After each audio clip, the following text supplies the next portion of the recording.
If you're seeing Epic Games error code IS-IN-MF01-32-32, that usually means the install failed because of a file access issue. In this video, I'll show you the fastest fixes step by step so you can get the Epic Games launcher working again and continue your install without the headache.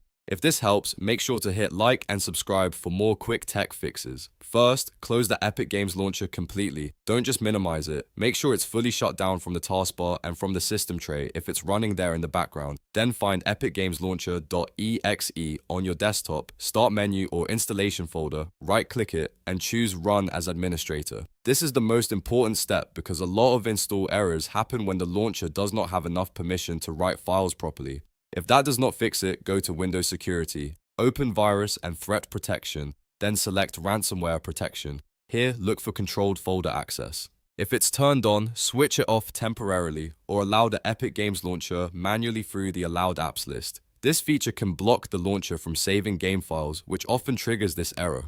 Next, close any unnecessary background apps. Shut down other game launchers, download tools, overlays, and any heavy programs that might be using system resources or locking files in the background.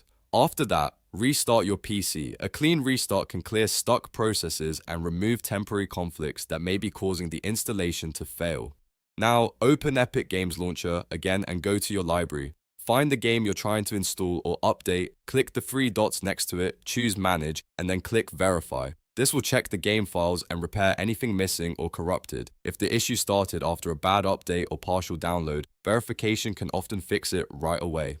If you still get the error, temporarily disable your antivirus and try the install again. Sometimes third-party security software blocks Epic Games from creating or changing files in the game directory. Just make sure to turn your antivirus back on after testing so your system stays protected. Once you've tried these steps, run the install again and check if the error is gone. In most cases, running as administrator and adjusting security permissions will solve IS-IN-MF01-32-32. If you want more quick fixes like this, like the video, subscribe, and I'll see you in the next one.